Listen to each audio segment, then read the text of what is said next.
Good evening my dear friends. आज हम लोग करने वाले हैं बिहार पारा मेडिकल 2022 में जो होने वाला है एंट्रेंस एग्जाम, उसके लिए MBBI क्वेश्चंस को करेंगे जो कि आपके साइंस से होंगे, है ना, यानी विज्ञान से होगा, जो कि प्रीवियस ईयर रिलेटेड होगा। डेली 7:30 बजे जुड़िए आप लोग, है ना, डेली 7:30 बजे शाम में जुड़िए इसी तरीके से। तो चलिए क्वेश्चन की तरफ बढ़ते हैं, है ना। तो एक छोटा सा सवाल है आप लोगों से कि चैनल पे नए होंगे तो चैनल को सब्सक्राइब कर लीजिएगा और बेल आइकन को हिट कर लीजिएगा ताकि आने वाले लेटेस्ट वीडियो का नोटिफिकेशन जो है आपको सबसे पहले पहुंच जाए। चलिए क्वेश्चन की तरफ बढ़ते हैं दोस्तों। तो सबसे पहला क्वेश्चन जो आ रहा है आपके स्क्रीन पे वो क्या कह रहा है यहाँ पे क्वेश्चन कह रहा है कि प्रकाश वर्ष मात्रक है। प्रकाश वर्ष किसका मात्रक है? प्रकाश वर्ष से किस चीज को मापते हैं ना? समय को मापते हैं, दूरी को मापते हैं, प्रकाश की चाल को मापते हैं, प्रकाश की तीव्रता को मापते हैं। तो बताइए तो किसको मापते हैं? तो इसका राइट आंसर जो हो जाएगा मेरे दोस्त, इसका राइट आंसर जिन लोगों का भी बी नंबर आ रहा है, बी नंबर जिन लोगों का भी आ रहा है उनका बिल्कुल राइट आंसर है ना। चलिए बी नंबर बिल्कुल राइट आंसर है जिन लोगों का भी है। चलिए आगे बढ़ते हैं। अगला क्वेश्चन कह रहा है आपके स्क्रीन पे आ चुका है और अगला क्वेश्चन कह रहा है रॉकेट किस सिद्धांत पर कार्य करता है? रॉकेट जो है वो किस सिद्धांत पर कार्य करता है? फर्स्ट नंबर ऑप्शन है न्यूटन का तृतीय नियम यानी Newton's third law of motion, है ना। और उसके बाद कह रहा है Newton's first law of motion, और उसके बाद कह रहा है Newton's second law of motion, और डी नंबर ऑप्शन है आर्किमिडीज। तो ई तो होगा नहीं, डी नंबर कतई नहीं होगा, ई तीनों में से कोई जरूर होगा, है ना। तो बताइए तो जिन लोगों का भी, तो यहां पे देख सकते हैं, तो जिन लोगों का भी ए नंबर आ रहा है, क्या जिन लोगों का भी ए नंबर आ रहा है ना, जिन लोगों का भी ए नंबर आ रहा है उन सभी का बिल्कुल राइट आंसर है। चलिए ए नंबर बिल्कुल राइट है, ठीक है। रॉकेट जो सिद्धांत पे कार्य करता है वो न्यूटन के तृतीय गति के अनुसार, जो भी आप क्रिया दीजिएगा उसके विपरीत प्रतिक्रिया होगा। जैसा आप रिएक्शन दीजिएगा उसका आपको एंटी रिएक्शन मिलेगा, है ना। तो चलिए जैसे आप किसी को धक्का दीजिएगा तो वो भी आपको धक्का देगा, ये न्यूटन के तृतीय नियम है। चलिए आगे बढ़ते हैं। अगला क्वेश्चन कह रहा है, तो बी नंबर उसका राइट आंसर है, सॉरी ए नंबर, है ना। तो चलिए अगला क्वेश्चन कह रहा है, इसको यहाँ पे प्रूफ करना होगा। तो ये कह रहा है, यहाँ पे कह रहा है 2 किलोग्राम का एक कण, फिजिक्स से ये क्वेश्चन है, एक कण 5 मीटर पर सेकंड इनवर्स है ना, इनवर्स है, ये ऊपर है। तो इनवर्स की चाल से 10 मीटर की त्रिज्या, कितना 10 मीटर की त्रिज्या के वृत्तीय पथ यानी गोलाकार पथ पर गति कर रहा है और इसकी चाल जो है 3 मीटर पर सेकंड स्क्वायर है। कितना? 3 मीटर पर सेकंड स्क्वायर के दर से बढ़ रही है। तो कण पर कार्यरत बल यानी F पूछ रहा है आपसे। तो चलिए इसको निकालने के लिए सबसे पहले आपको क्या करना होगा, नीचे जाता हूं मैं, सॉरी यहां पे क्या करता हूं, इसको निकालता हूं मैं, है ना। तो चलिए इसको जो निकालना है, इसको कैसे निकालिएगा, सबसे पहले आपको क्या निकालना है कि एक्सेलरेशन इक्वल टू क्या होता है। एक्सेलरेशन इक्वल टू होता है आपको बी स्क्वायर, है ना, बी स्क्वायर बट्टा आर होता है। तो इसको निकाल लीजिएगा आप लोग। बी वेलोसिटी कितना दिया हुआ है? 5 दिया होगा, 5 गुने 5, सॉरी भी कितना दिया हुआ है, भी जो दिया हुआ है मेरे दोस्त, भी जो दिया हुआ है आप लोग को, भी इक्वल टू दिया हुआ है। भी इक्वल टू क्या होता है पता है, सॉरी ए इक्वल टू जो हो जाएगा, एक सर्कल लेते हैं पहले, है ना, इस तरीके से सर्कल है और इस पे क्या कर रहा है, इस पे आपको कर रहा है एक वृत्तीय पथ पे 10 मीटर पर सेकंड की चाल से इस पे गति कर रहा है। तो चलिए इसको जो है अब यहाँ पे प्रूफ करना है इसको। तो देखिए ए इक्वल टू क्या हो जाएगा, ए इक्वल टू जो फॉर्मूला होता है बी स्क्वायर बट्टा आर, है ना। तो यहाँ से भी दिया हुआ है तो 5 का स्क्वायर हो जाएगा, 5 गुने 5 बट्टा आर का स्क्वायर, कितना आर कितना हो गया, आर जो दिया हुआ है आपको 10 दिया हुआ है, 10 ना दिया हुआ है, 10 मीटर पर 10 दिया हुआ है, जी हाँ 10 दिया हुआ है। तो यहाँ पे इसका मान जब आप निकालिएगा तो यहाँ पे आपको निकल जाएगा 2.5 मीटर पर सेकंड स्क्वायर, है ना। तो चलिए अब यहाँ पे v इक्वल टू 5 आ गया, v इक्वल टू 5 दिया हुआ है, ठीक है। तो चलिए अब आगे बढ़ते हैं। एक्सेलरेशन आप लोग निकाल चुके हैं 2.5, यहाँ पे एक्सेलरेशन क्या निकाल चुके हैं, a इक्वल टू आप लोग निकाल चुके हैं 2.5 मीटर पर सेकंड स्क्वायर। चलिए अब हम लोग निकालेंगे, यहाँ पे अब हम लोग जो निकालेंगे दोस्तों वो निकालेंगे, आपको यहाँ पे एक्सेलरेशन हम लोग निकाल चुके हैं, यहाँ पे एक्सेलरेशन जो हम लोग निकाल चुके हैं, एक्सेलरेशन इक्वल टू क्या हो जाएगा, एक्सेलरेशन इक्वल टू यानी त्वरण जो निकाले हैं 2.5 मीटर पर सेकंड स्क्वायर निकाल चुके हैं ना। आगे बढ़ते हैं। अब अगला जो कह रहा है, यहाँ पे अगला क्या निकालना है आपको, बल पर कण पर जो पार्टिकल पर कार्यरत बल निकालना है ना, बल जो निकालना है। तो F इक्वल टू क्या हो जाएगा, F इक्वल टू हो जाएगा एम ए फॉर्मूला है ना, तो एम एम मास कितना दिया हुआ है, तो मास जो आपको दिया हुआ है 2 दिया हुआ है ना, 2, तो 2 गुने 2.5 निकाल दीजिए। F equal to m a होता है, तो इसको जब आप सॉल्व कीजिएगा तो 5 आ जाएगा, तो इस पे 5 न्यूटन बल लगेगा। ठीक है, तो देखिए तो इसमें 3 नंबर में ऑप्शन देखिए तो 5 न्यूटन देखिए तो कहाँ पे है, तो देख सकते हैं यहाँ पे 5 न्यूटन आपको ए नंबर ऑप्शन में है। ठीक है, तो 5 न्यूटन इसका राइट आंसर ए हो गया। चलिए अगला क्वेश्चन की तरफ बढ़ते हैं। अगला क्वेश्चन कह रहा है, अगला क्वेश्चन जो कह रहा है आपको स्क्रीन पे कह रहा है एम द्रव्यमान, यदि एम द्रव्यमान का एक ब्लॉक 40 सेंटीमीटर की ऊंचाई से स्प्रिंग पर गिराया जाता है। ठीक है, एक स्प्रिंग पे गिराया जाता है तो स्प्रिंग 10 सेंटीमीटर तक संपीड़ित हो जाता है। ठीक है, यदि स्प्रिंग का बल नियतांक कितना 980 न्यूटन मीटर है, तो ब्लॉक का द्रव्यमान यानी मास आपसे पूछ रहा है। चलिए अब यहाँ पे क्या लिख लीजिएगा, सबसे पहले आपको सॉल्व करने से पहले दिया गया चीज आप नोट कर लीजिएगा, है ना। तो चलिए तो सॉल्व करते हैं, है ना।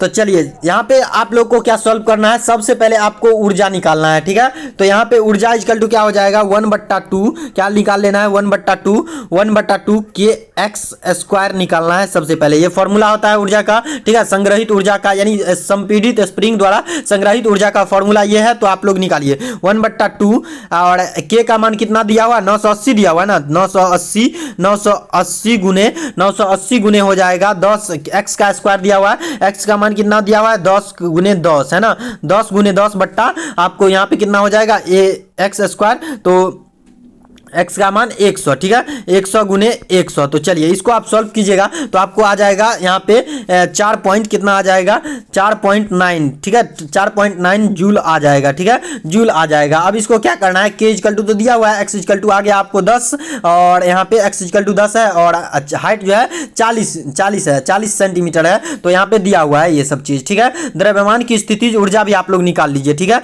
अब द्रव्यमान की स्थितिज ऊर्जा हम लोग निकाल लेते हैं सबसे पहले। तो द्रव्यमान की स्थितिज ऊर्जा इक्वल टू क्या होता है, mgh फॉर्मूला होता है ना, mgh यानी मास और g का मान और उसके बाद आपको यहाँ पे हाइट। ठीक है, तो यहाँ पे आपको फॉर्मूला दिया हुआ है m गुने g।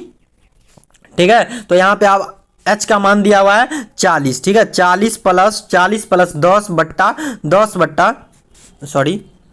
mgh यहाँ पे दिया हुआ है ना, mgh आपको निकालना है, mgh इक्वल टू क्या हो जाएगा यहाँ पे m गुने g गुने 40 बट्टा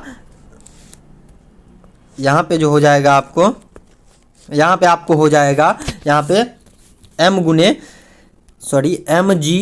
है ना, mgh दिया हुआ है, तो यहाँ पे आपको जो हो जाएगा m गुने g है ना, m गुने g गुने आपको 40 गुने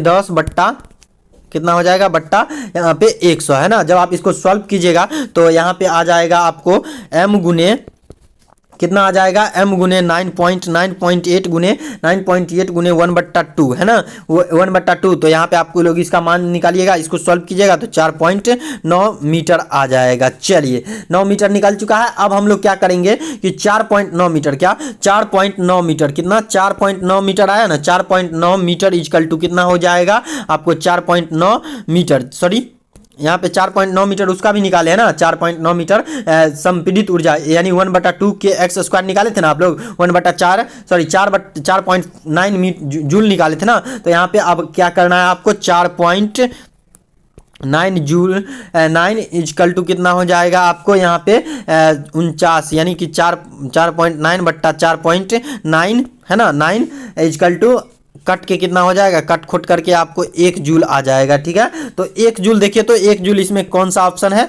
1 जूल देखिए तो यहाँ पे देख सकते हैं कि 1 जूल जो आपका ऑप्शन है वो ए नंबर ऑप्शन राइट है। ठीक है, ए नंबर ऑप्शन राइट है। अगर नहीं समझ में आया होगा तो वीडियो को आप लोग के देख सकते हैं। चलिए अगला क्वेश्चन की तरफ बढ़ते हैं। अगला क्वेश्चन जो आपके स्क्रीन पे आ रहा है वो कह रहा है, आपके स्क्रीन पे कह रहा है, ये क्वेश्चन कह रहा है 5 नंबर क्वेश्चन कह रहा है कि इनमें से उपग्रहों के बारे में कौन सा कथन सत्य है, क्या सत्य है, उपग्रह के बारे में कौन सा उपग्रह के बारे में जो कौन सा कथन सत्य है। चलिए तो यहाँ पे जो कह रहा है उपग्रह के बारे में जो कौन सा कथन सत्य है, तो यहाँ पे आप लोग जानते होंगे कि यहाँ पे आप लोग जानते होंगे velocity epsilon naught equal to root under कितना हो जाएगा कैपिटल G m बट्टा आर, है ना, आर होता है। तो ये फॉर्मूला आप लोग जानते होंगे, V epsilon naught equal to. तो यहाँ पे आप लोग को यही अप्लाई करना है। देखिए तो यहाँ पे इसमें से कौन सा, कोई उपग्रह पृथ्वी के केंद्र से गुजरने वाले तल से अस्थायी कक्षा में गति कर सकता है। ये तो गलत है, ये तो कतई नहीं होगा।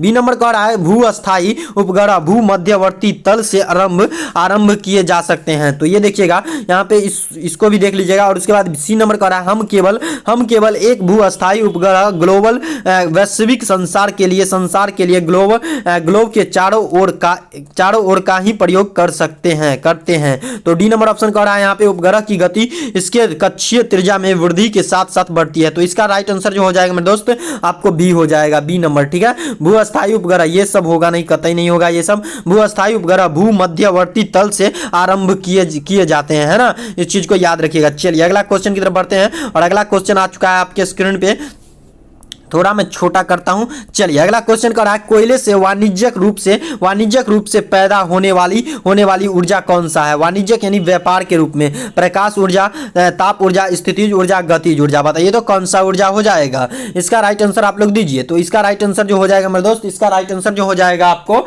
यहाँ पे, ये जो गतिज ऊर्जा होता है ना, इसको वाणिज्यिक तौर पे उपयोग किया जाता है और पैदा भी किया जाता है।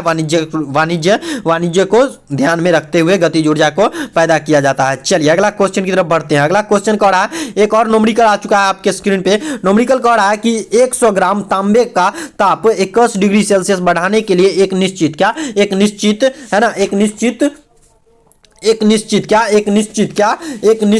निश्चित ऊष्मा आवश्यक है। समान ऊष्मा को 50 ग्राम जल में प्रवाहित करने पर ताप में वृद्धि होगी। कितना होगी ये आपसे पूछ रहा है। यहाँ पे कुछ हिंट्स दिए हुए हैं। यहाँ पे 400 जूल किलो इनवर्स के इनवर्स है ना, किलो इनवर्स है और के इनवर्स है। चलिए और यहाँ पे भी के इनवर्स है, ये थोड़ा टाइपिंग मिस्टेक है, यहाँ पे भी के इनवर्स है। चलिए तो यहाँ पे आप लोग ध्यान दीजिएगा कि इसको आप कैसे निकालिएगा। तो यहाँ पे देखिएगा कि यहाँ पे आप लोग को क्या देखना है, यहाँ पे जो देखना है आपको क्या निकालना है। देखिए चलिए निकाल के ही बताते हैं, या निकाल लीजिएगा आप लोग। चलिए इस क्वेश्चन को मैं छोड़ता हूँ आप लोगों पे, आप लोग निकाल लीजिएगा। चलिए इसका राइट आंसर खाली मैं बता देता हूँ कि क्या है इसका राइट आंसर। तो यहाँ पे जो इसका राइट आंसर है मेरे दोस्त, आपको ये हो गया, इसका राइट आंसर जो हो गया आपको, इसका राइट आंसर सी नंबर है, ठीक है, सॉरी ए नंबर है। इसका राइट आंसर 4 डिग्री सेल्सियस आएगा आप लोग जब इसको सॉल्व कीजिएगा। चलिए इसको छोड़ते हैं, हम आगे बढ़ते हैं। तो यहाँ पे अगला क्वेश्चन जो आपके स्क्रीन पे आ रहा है वो आ रहा है आपको यहाँ पे अगला क्वेश्चन जो आ रहा है, अगला क्वेश्चन आ चुका है। स्ट्रीम को अभी तक आपने लाइक नहीं किया तो लाइक कर दीजिए। चलिए ये कह रहा है निर्वात में सैटेलाइट उपग्रह और डैश आगे की पॉइंट आपसे पूछ रहा है। सुदूर नियंत्रण द्वारा कक्षा यानी ऑर्बिट में रखा जाता है। पश्च गतिक रॉकेट द्वारा कक्षा में रखा जाता है। उसके बाद गुरुत्वाकर्षण क्षेत्र में यानी ग्रेविटेशनल फील्ड से ऊर्जा उत्पन्न करता है। कक्षा में परिभ्रमण के लिए किसी ऊर्जा की जरूरत नहीं होती है। बताइए तो इसका राइट आंसर क्या हो जाएगा। तो इसका राइट आंसर जो हो जाएगा मेरे दोस्त आपको ये हो जाएगा, इसका राइट आंसर हो जाएगा सी नंबर, है ना, सी नंबर हो जाएगा। ग्रेविटेशनल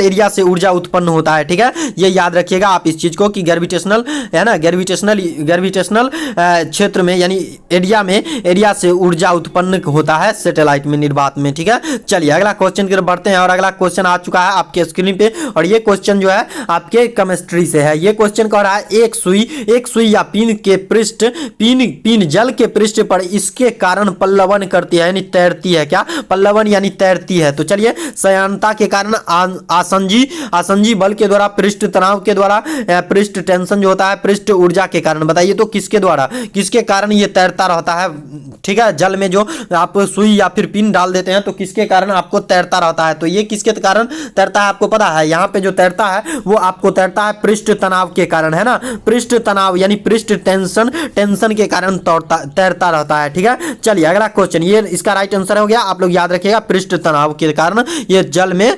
पिन या फिर सुई जो है तैरते रहता है। चलिए अगला क्वेश्चन की तरफ बढ़ते हैं और अगला क्वेश्चन आपके स्क्रीन पे आ चुका है। चलिए कह रहा है ध्वनि ऊर्जा गुजर सकती है, ध्वनि ऊर्जा यानी साउंड जो है कहाँ कहाँ से गुजर सकती है, जल से गुजर सकती है, स्टील से गुजर सकती है, निर्वात से गुजर सकती है, वायु से गुजर सकती है। बताइए तो किससे गुजर सकती है, आपसे ये पूछ रहा है ना। तो बताइए आप लोग इसका राइट आंसर बताइए, किससे गुजर सकती है, साउंड है ना। तो साउंड जो है किससे गुजर सकती है, बताइए तो किससे गुजर नहीं गुजर सकती है, सॉरी किससे गुजर नहीं सकती है ना, कुछ किससे ध्वनि नहीं गुजर सकती है, यानी साउंड जो है साउंड किससे नहीं गुजर सकता है, ये आपसे पूछ रहा है। तो ये तो स्टील से गुजरबे करेगा, स्टील में अगर आप यहाँ पे मारिएगा टन बोलेगा, यहाँ पे भी टन सुनाई देगा। जल में अगर आप बोलिएगा तो यहाँ पे बोलिएगा, यहाँ पे सुनाई देगा। वायु में यानी खुले वातावरण में बोलिएगा, यहाँ पे बोलिएगा, यहाँ पे आपको सुनाई देगा। केवल और केवल किस में नहीं सुनाई देता है पता है आपको, निर्वात में नहीं सुनाई देता है ना। निर्वात में आपको जो है आवाज नहीं सुनाई देगा। निर्वात में जब वहाँ पे स्पेस में जाइएगा तो वहाँ निर्वात रहता है, वहाँ हवा नहीं रहता है, वहाँ पे आपको आवाज सुनाई नहीं देगा। चलिए अगला क्वेश्चन की तरफ बढ़ते हैं और अगला क्वेश्चन आपके स्क्रीन पे आ चुका है। कह रहा है अग्निनाशक वस्त्र यानी अग्निनाशक वस्त्र जो फायर ब्रिगेड्स पहनते हैं उसके लिए किससे बनाए जाते हैं। फायर ब्रिगेड्स जो वस्त्र बनाए जाते हैं यानी जो लोग फायरमैन जो भी होते हैं ना, यानी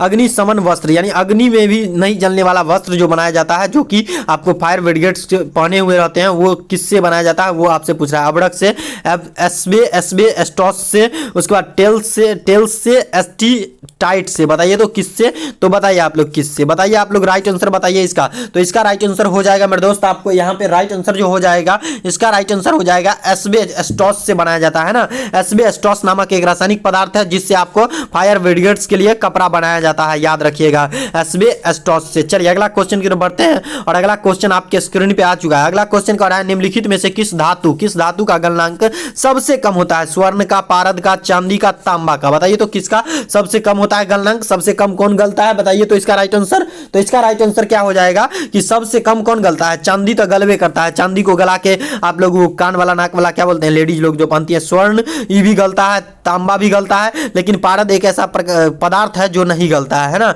जिसका गलनांक जो है सबसे कम होता है, जिसका गलनांक सबसे कम होता है। चलिए अगला क्वेश्चन की तरफ बढ़ते हैं और अगला क्वेश्चन केमिस्ट्री से आ चुका है और ये कह रहा है आपके स्क्रीन पे, कह रहा है जल गैस संश्लेषित गैस के मुख्य घटक जिसे हम मेथेनॉल के संश्लेषण व हाइड्रोकार्बन के निर्माण में उपयोग में लेते हैं वह कौन सा है। CO2 इस तरीके से होगा, CO2 प्लस H2 और उसके बाद है CO2 plus H2, sorry CO यहाँ पे ये नहीं है, 2 नहीं है, CO प्लस H2 है। उसके बाद सी नंबर ऑप्शन है CO प्लस N2 है और उसके बाद ऑप्शन है आपको CO क्या है, CO plus CO2 plus H2। बताइए तो इसका राइट आंसर क्या हो जाएगा। तो इसका राइट आंसर जो हो जाएगा मेरे दोस्त आपको ये हो जाएगा, इसका राइट आंसर आपको बी नंबर ऑप्शन राइट है ना। जिन लोगों का भी बी नंबर ऑप्शन है उनका बिल्कुल राइट आंसर है CO प्लस H2 है ना। तो यहाँ पे CO प्लस H2 इसका राइट आंसर है, आप लोग याद रखिएगा। जिन लोगों का भी सी नंबर ऑप्शन है उनका बिल्कुल सही जवाब है। चलिए अगला क्वेश्चन की तरफ बढ़ते हैं। अगला क्वेश्चन कह रहा है आपके स्क्रीन पे आ चुका है और अगला क्वेश्चन कह रहा है आपके स्क्रीन पे, कह रहा है हाइड्रोजन बम किस सिद्धांत, हाइड्रोजन बम जो है वो किस सिद्धांत, हाइड्रोजन बम जो है किस सिद्धांत पर आधारित है। हाइड्रोजन बम जो है किस सिद्धांत पर आधारित है। नियंत्रित विखंडन अभिक्रिया और नियंत्रित विखंडन अभिक्रिया, नियंत्रित संलयन अभिक्रिया और उसके बाद डी नंबर ऑप्शन है अनियंत्रित संलयन अभिक्रिया। तो बताइए तो इसका राइट आंसर जिन लोगों का भी राइट होगा बताइएगा, जिनका भी डी आ रहा होगा, जिनका भी डी है, जिन लोगों का भी डी है उनका राइट आंसर है ना। डी नंबर बिल्कुल राइट आंसर है। चलिए आगे बढ़ते हैं। डी नंबर बिल्कुल राइट है, आप लोग याद रखिएगा कि डी नंबर जो है आपको बिल्कुल राइट आंसर है। चलिए अगला क्वेश्चन की तरफ बढ़ते हैं और अगला क्वेश्चन आपके स्क्रीन पे आ चुका है 15 नंबर क्वेश्चन आ चुका है। ग्रीन हाउस प्रभाव के लिए मुख्यतः जिम्मेवार वायुमंडलीय गैस कौन सी है। वायुमंडल में ग्रीन हाउस के लिए जो जिम्मेवार है वो आपसे पूछ रहा है। ओजोन परत, उसके बाद ऑक्सीजन, उसके बाद नाइट्रोजन और उसके बाद ऑप्शन आपको कार्बन डाइऑक्साइड। तो बताइए तो इसका राइट आंसर क्या है। तो इसका राइट आंसर जिन लोगों का भी डी नंबर आ रहा है, जिन लोगों का भी डी नंबर आ रहा है उनका बिल्कुल राइट है ना, बिल्कुल राइट है डी नंबर। चलिए आगे बढ़ते हैं ना, आगे बढ़ते हैं। तो डी नंबर जिन लोगों का भी है उन लोगों का बिल्कुल राइट आंसर है। चलिए इसी तरीके से आप लोग को मेहनत करना है। चलिए अगला क्वेश्चन की तरफ बढ़ते हैं। अगला क्वेश्चन का रहा है कोका कोला। क्या कोका कोला जो आप लोग पीते हैं का खट्टा स्वाद किसके अस्तित्व के कारण आता है? तो बताइए। तो एसिटिक एसिड, हाइड्रोक्लोरिक एसिड यानी HCl जिसको बोलते हैं, जो कि हमारे पेट में भी होता है HCl, फॉस्फोरिक एसिड अम्ल 2 बार लिखा गया, फॉस्फोरिक एसिड, फॉर्मिक अम्ल। बताइए तो ये किसके द्वारा खट्टा होता है? कोका कोला का स्वाद जो है खट्टा किसके कारण होता है? तो इसका जो हो जाएगा मेरे दोस्त, आपको ये हो जाएगा खट्टा जो स्वाद होता है वो आपको यहाँ पे खट्टा जो होता है, स्वाद खट्टा किसके कारण होता है पता है आपको? बताइए तो किसके कारण स्वाद खट्टा होता है? तो बताइए, उसके बाद मैं टिक करता हूं। जिन लोगों का भी राइट आंसर होगा उनको एक चॉकलेट मिलेगा। चलिए, तो जिन लोगों का भी हाइड्रोक्लोरिक एसिड आ रहा है, जिन लोगों का भी हाइड्रोक्लोरिक एसिड आ रहा है उनका बिल्कुल राइट आंसर है। चलिए इसी तरीके से आपको मिलेगा एक और चॉकलेट। चलिए आगे बढ़ते हैं, है ना। चलिए अगला क्वेश्चन की तरफ बढ़ते हैं। अगला क्वेश्चन कह रहा है आपके स्क्रीन पे, अगला क्वेश्चन आ चुका है और ये कह रहा है कि जीवाणुओं में फ्रिम्बी का कार्य, जीवाणुओं में फ्रिम्बी का कार्य होता है। जीवाणुओं में फ्रिम्बी का कार्य जो होता है, जीवाणुओं को गति प्रदान करना होता है, जीवाणु लैंगिक यानी सेक्सुअल रिप्रोडक्शन में भाग लेना होता है, जीवाणुओं को आकार प्रदान करना होता है, उपरोक्त सभी होता है। बताइए तो क्या होगा? तो बताइए तो इसका राइट आंसर क्या हो जाएगा मेरे दोस्त? तो बताइए आप लोग इसका राइट आंसर क्या हो जाएगा? ठीक है, उपरोक्त तो सभी तक कतई नहीं होगा, ये तीनों में से एगो जरूर होगा, है ना। तो बताइए आप लोग ये तीनों में से कौन है? बताइए तो तीनों में से कौन है, आप लोग बताइए। चलिए मैं ही बता देता हूं, है ना। तो चलिए इसका राइट आंसर जो हो जाएगा आपको यहाँ पे बी नंबर इसका राइट आंसर है। सेक्सुअल रिप्रोडक्शन में भाग लेने में मदद करता है ना, भाग लेने का कार्य करता है सेक्सुअल रिप्रोडक्शन में। चलिए इसी तरीके से आपको याद रखना है। चलिए अगला क्वेश्चन की तरफ बढ़ते हैं। अगला क्वेश्चन आपके स्क्रीन पे आ चुका है, ये कह रहा है यहाँ पे अगला क्वेश्चन जो कह रहा है मेरे दोस्त, आपको ये कह रहा है कि शैवालों की कोशिका भित्ति यानी सेल वाल जो होता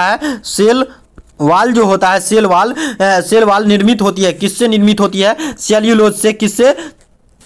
फर्स्ट नंबर ऑप्शन का रहा है सेल्यूलोज, क्लेक्टन तथा मेनन के द्वारा। उसके बाद हेमी सेल्यूलोज, पैक्टिन तथा प्रोटीन के द्वारा। उसके बाद पैक्टिन, सेल्यूलोज तथा प्रोटीन द्वारा। और डी नंबर ऑप्शन है सेल्यूलोज, हेमी सेल्यूलोज तथा पैक्टिन द्वारा। बताइए तो, थोड़ा कंफ्यूजदार क्वेश्चन है, आप लोग बताइए। चारों में से कोई तो जरूर होगा, चारों में से कोई जरूर होगा। आप लोग बताइए इसका राइट आंसर है ना। तो बताइए आप लोग इसका राइट आंसर जो बताइए तो इसका राइट आंसर जो हो जाएगा मेरे दोस्त, वो हो जाएगा आपको यहाँ पे शैवालों को कोशिका भित्ति में निर्माण में जो निर्माण करता है वो करता है सेल्यूलोज। क्या? सेल्यूलोज करता है। उसके बाद ग्लैक्टन करता है तथा मेनन द्वारा करता है। ठीक है, ये तीनों पदार्थ मिलकर सेल वाल का निर्माण करता है शैवालों में। चलिए अगला क्वेश्चन की तरफ बढ़ते हैं, और अगला और सबसे लास्ट क्वेश्चन, और एक और लास्ट क्वेश्चन है। चलिए अगला क्वेश्चन, हरे पादपों में बोरोन, क्या? बोरोन सहायता प्रदान करता है, बोरोन सहायता प्रदान करता है एंजाइम की सक्रियता में। कोफैक्टर एंजाइम, क्या? कोफैक्टर एंजाइम की तरह कार्य करता है, क्रिया करने में करता है। और सी नंबर कह रहा है, सी नंबर ऑप्शन कह रहा है प्रकाश संश्लेषण में। और डी नंबर कह रहा है संकरा हस्तांतरण यानी कि यहाँ पे ट्रांसफर में। ठीक है, तो बताइए तो इसका राइट आंसर बताइए। सबसे मजेदार क्वेश्चन है ना। तो बताइए आप लोग इसका राइट आंसर बताइए तो इसका राइट आंसर हो जाएगा डी नंबर, है ना, संकरा। जिन लोगों का भी डी नंबर ऑप्शन आ रहा है उनका बिल्कुल राइट है। इसी तरीके से आपको मेहनत करना है, इसी तरीके से लाजवाब तरीके से आपको मेहनत करना है। चलिए अगला क्वेश्चन, डी नंबर इसका राइट आंसर है ना। याद रखिएगा कि संकरा, क्या? संकरा यानी शंकरा, नमो नमाय शंकरा, है ना। तो यहाँ पे याद रखना है आपको शर्करा यानी कि जो शुगर होता है, शुगर, है ना, शुगर जो होता है, शुगर, उसी को शंकरा कहते हैं, हिंदी में शर्करा कहते हैं। तो चलिए इसके ट्रांसफर में कार्य करता है। चलिए अगला क्वेश्चन की तरफ बढ़ते हैं। अगला क्वेश्चन और सबसे लास्ट क्वेश्चन है, ठीक है। तो चलिए इसी तरीके से आपको मेहनत करना है। सबसे 20 नंबर क्वेश्चन। चलिए 20 नंबर क्वेश्चन कर रहा है, पुष्प परिक्रिया के लिए उत्तरदायी फाइटोक्रोम होता है। वो क्या होता है कि पुष्प कलियों में पाए जाने वाला वर्णक होता है। उसके बाद पत्तियों में पाए जाने वाला हार्मोन होता है। उसके बाद सी नंबर कर रहा है, पत्तियों में पाए जाने वाला वर्णक होता है। पुष्प कलियों में पाए जाने वाला एंजाइम होता है। बताइए तो एंजाइम होता है। तो इसका राइट आंसर बताइए आप लोग। तो इसका राइट आंसर हो जाएगा, इसका राइट आंसर जिन लोगों का भी सी नंबर आ रहा है, सी नंबर जिनका भी राइट आंसर है, सी नंबर जिनका भी आ रहा है उनका बिल्कुल सही जवाब है, बिल्कुल सही जवाब है सी नंबर, है ना। सी नंबर बिल्कुल सही जवाब है, पत्तियों में पाए जाने वाला वर्णक होता है, ठीक है। तो चलिए अगला क्वेश्चन की तरफ बढ़ते हैं और अगला क्वेश्चन आपके स्क्रीन पे आ चुका है ना। तो